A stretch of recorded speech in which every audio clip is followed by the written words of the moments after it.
Hello dear children, welcome back to chemistry class. So far in chapter 3, we have learned about elements, compounds and mixtures in detail. So now let's begin with the fourth chapter, that is the atomic structure. We will get back to the topic of separation of mixtures once we finish few other important topics from other chapters.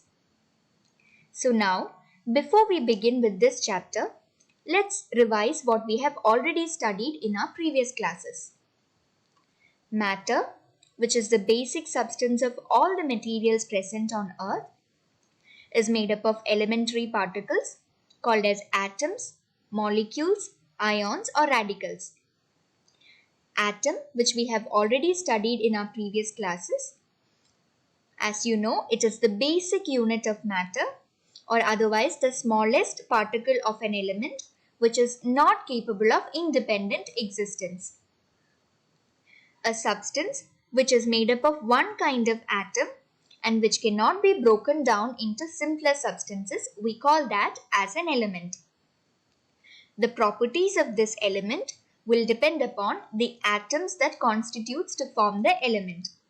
Its examples are oxygen atom, hydrogen atom, carbon atom, sulfur atom, etc. Molecules. Molecules are nothing but the combination of atoms. It is the smallest particle of a substance, that is the elements or compounds. Unlike an atom, a molecule is capable of independent existence. A molecule is formed by the combination of atoms of same element, as in the case of oxygen molecule, or they are formed by the combination of atoms of different elements, like in the case of water molecule. These are the examples. Atoms of the element oxygen have combined together to form a molecule of oxygen, that is O2. Likewise here, atoms of the element hydrogen have combined with an atom of the element oxygen to form a molecule of water, that is H2O. Radicals. Radicals are single atom of an element, or they are group of atoms of different elements which behaves as a single unit carrying a charge. These are the examples. OH minus, which is hydroxide radical, NH4 plus, which is ammonium radical. They are group of atoms of different elements, that is the element oxygen and hydrogen. It behaves as a single unit carrying a charge. For hydroxide radical, it is a negative charge, and in this case, it is a positive charge. In a chemical reaction, a radical remains unsplit, and therefore it retains its identity. Having now seen the elementary particles of a matter, now let's move on to see how the structure of an atom looks like. Atoms are made up of subatomic particles called protons, neutrons and electrons. As you see here on the right side, this is the three-dimensional picture of an atom. As you see in all these pictures, the center part of the atom, this is called the nucleus of the atom.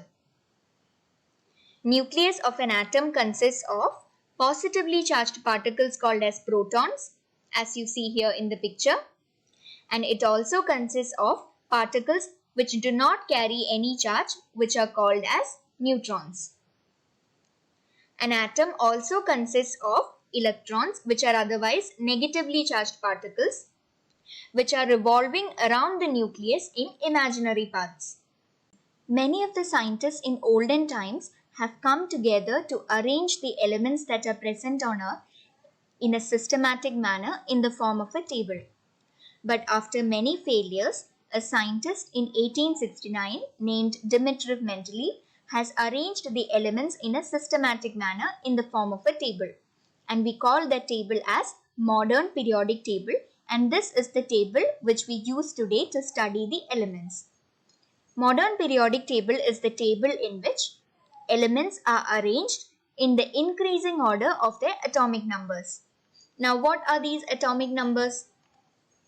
Atomic number is the number of protons or the number of electrons that are present in an atom of an element.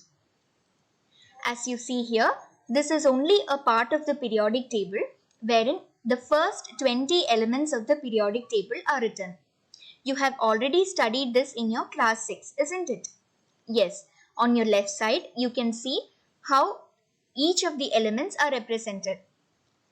The elements are represented with the symbol that is placed at the center and atomic number of the element written on top of the symbol and the atomic mass of the element which is written at the bottom of the symbol.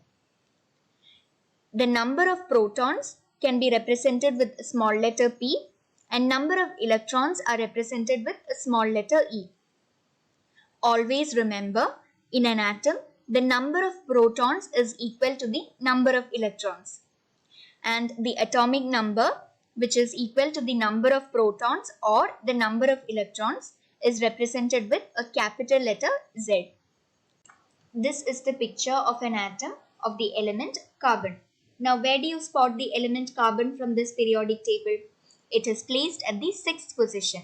Now, as you see here, 6, which is written on the top of the symbol of this element, represents the atomic number. Therefore, we can say that atomic number, which is represented with the capital letter Z, is equal to 6.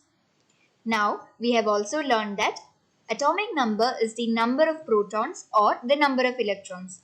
Now, we can write the number of protons, which is represented with small letter p, is also equal to 6. The number of electrons, which is represented with small letter e, is also equal to 6. Always remember, in an atom, the number of protons is equal to the number of electrons. Having now seen about the structure of an atom, now let's go on to have a look at the brief history about the discovery of structure of an atom. In 1803, a scientist named John Dalton has come up with few postulates. He proposed that atoms are the smallest indivisible particle of an element. He also proposed atoms are indestructible and atoms of same element are alike in all respects. All these postulates together is called the Dalton's atomic theory. But Dalton's atomic theory contradicts with the modern atomic theory that we use today. According to the modern atomic theory, it states that atoms are destructible and they are divisible and it consists of protons, neutrons and electrons. Also, atoms of same element may not be alike. But both the postulates of Dalton's atomic theory and modern atomic theory correlated with one fact. That is, atoms are the smallest unit of matter taking part in a chemical reaction. We will now see a little history about the discovery of nucleus and subatomic particles. That is, electrons, protons and neutrons. A scientist named J.J. Thomson, he studied the structure of an atom and he concluded that atoms are divisible and it consists of negatively charged particles. Now this study has led to the discovery of electrons in the year 1897. An year later, another scientist named Eugen Goldstein, he also studied the structure of an atom and he concluded that since all the atoms are electrically neutral, there must be a positively charged particle that is present in an atom. This study has led to the discovery of protons in the year 1898. Later, another scientist named Ernest Rutherford, he discovered atomic nucleus in the year 1911. He studied the model of an atom and he concluded that more positive charge is present at the center of an atom. Now this center of an atom was called the nucleus of the atom. He also concluded that electrons are seen revolving around the nucleus.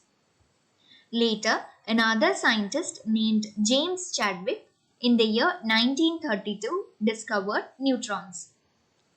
James Chadwick concluded that in the nucleus of an atom, there are particles which do not carry any charge present. He also found that, but these particles which do not carry any charge has got a mass which is almost equal to the mass of that of the proton. Now, this study of Chadwick led to the discovery of neutrons in the year 1932.